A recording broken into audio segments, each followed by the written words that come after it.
আপনি কি কখনো ভেবেছেন একটি টেলিভিশন আসলে কিভাবে তৈরি হয়? সারা বিশ্বে প্রতি বছর ২০ কোটিরও বেশি টিভি বিক্রি হয়, কিন্তু এই টিভিগুলোকে হাতের আঙুলের মতো নিখুঁতভাবে বানানোর জন্য মানুষ আর মেশিন একসাথে কিভাবে কাজ করে সেটা দেখলে আপনি অবাক হয়ে যাবেন।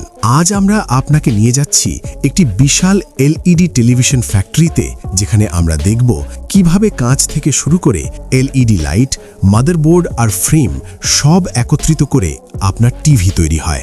ভিডিওটি শেষ পর্যন্ত দেখুন, আর যদি ভিডিওটি ভালো লাগে লাইক দিন, শেয়ার করুন এবং নতুন ভিডিও পেতে চ্যানেলটি সাবস্ক্রাইব করে নোটিফিকেশন অন করুন। এবার চলুন দেখা যাক এই মেগা ফ্যাক্টরির আয়তন 10 লক্ষ বর্গমিটারেরও বেশি, আর এখানে প্রতি বছর 5 লক্ষ স্মার্ট টিভি তৈরি হয়। এই ফ্যাক্টরির বিশেষত্ব হল বড় সাইজের আধুনিক টেলিভিশন তৈরি করা। এটা একটি অত্যাধুনিক উৎপাদন কেন্দ্র, যেখানে কর্মীরা খুব দ্রুত আর নিখুঁতভাবে কাজ করেন। বর্তমান সময়ের সবচেয়ে বড় প্রযুক্তিগত বিষয়গুলোর একটি হল লিকুইড ক্রিস্টাল ফ্ল্যাট স্ক্রিন। এই স্ক্রিন শুধু টিভিতেই নয়, কম্পিউটার, মনিটর আর স্মার্টফোনেও ব্যবহৃত হয়। সাধারণ টিভির তুলনায় এলইডি টিভি দেয় আরও উজ্জ্বল ছবি, ভালো কন্ট্রাস্ট আর গঠনেও অনেক পাতলা। আসলে আধুনিক টিভি এত চিকন হওয়ার মূল কারণ হল নতুন ধরনের উৎপাদন প্রযুক্তি। একটা ফ্ল্যাট স্ক্রিন টিভির সবচেয়ে বড় অংশ হলো কাঁচ, আর এখান থেকেই টিভি তৈরির যাত্রা শুরু হয়। প্রক্রিয়াটি শুরু হয় একটি বিশেষ ক্লিন রুমে, যেখানে ধুলাবালি একদমই থাকে না। দুটি পাতলা কাঁচের শীটের মাঝে লিকুইড ক্রিস্টাল বসিয়ে স্ক্রিন তৈরি করা হয়। এরপর কাঁচের ওপর সিলিকনের একটি স্তর বসানো হয়, আর অত্যন্ত সূক্ষ্ম প্রক্রিয়ায় লক্ষ লক্ষ ট্রানজিস্টর তৈরি করা হয়। এই ধাপটি বারবার করা হয় স্ক্রিনের ছোট ছোট ঘর, যাদের বলা হয় পিক্সেল।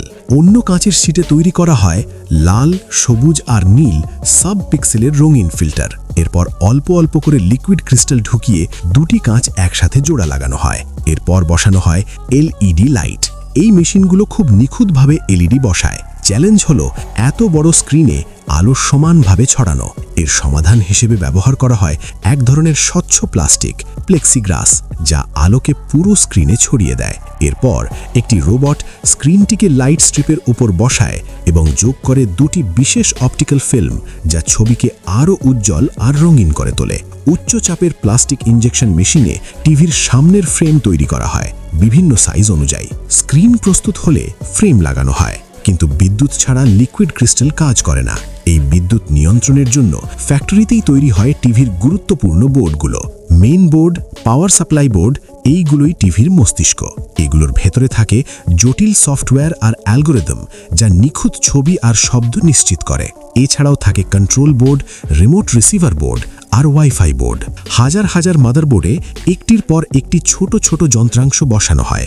এরপর হয় ওয়েভ সোল্ডারিং, যার মাধ্যমে সব যন্ত্রাংশ বৈদ্যুতিকভাবে যুক্ত হয়। পরের ধাপে কর্মীরা মাদারবোর্ডগুলো টিভির ব্যাক প্যানেলে লাগান। ব্যবহৃত ইলেকট্রিক স্ক্রুড্রাইভারগুলো খুব যত্ন করে ক্যালিব্রেট করা, যাতে অতিরিক্ত চাপ না পড়ে আর কর্মীদের ক্লান্তিও কমে। এরপর টিভিগুলো যায় টেস্টিং এরিয়াতে। প্রথমে সফটওয়্যার ইনস্টল করা হয় এবং টিভির মেমোরিতে সব তথ্য সংরক্ষিত করা হয়। এরপর ব্যাক প্যানেল লাগিয়ে টিভিটি প্রথমবারের মতো চালু করা হয়। সব রং, শব্দ আর বিদ্যুৎ সংযোগ ভালোভাবে পরীক্ষা করা হয়। কিছু ত্রুটি চোখে দেখা যায় না, তাই অত্যন্ত সংবেদনশীল স্ক্যানার দিয়ে প্রতিটি পিক্সেল পরীক্ষা করা হয়। এই স্ক্রিনগুলোর আয়তন গড়ে প্রায় 1 লক্ষ ঘন্টা। একটি ফুল এইচডি টিভিতে থাকে 20 লক্ষেরও বেশি পিক্সেল, আর প্রতিটি পিক্সেলে থাকে লাল, সবুজ আর নীল এই 3 সাব পিক্সেল। এই 3 রং মিলিয়ে একটি টিভি দেখাতে পারে 1 বিলিয়নেরও বেশি রং। চূড়ান্ত কোয়ালিটি কন্ট্রোল চলে কমপক্ষে 4 ঘন্টা। প্রতিটি টিভি অত্যন্ত কড়া পরীক্ষার মধ্য দিয়ে যায়। সবশেষে টিভিগুলো হাতেই প্যাক করা হয়, কার্টন বক্সে ভরে প্যালেটে সাজানো হয়। এরপর ট্রাকে তুলে শুরু হয় গ্রাহকের কাছে পৌঁছানোর যাত্রা। যদি ভিডিওটি ভালো লেগে থাকে লাইক দিন, শেয়ার করুন, আর নতুন ভিডিও পেতে চ্যানেলটি সাবস্ক্রাইব করে নোটিফিকেশন অন করুন। ধন্যবাদ দেখার জন্য।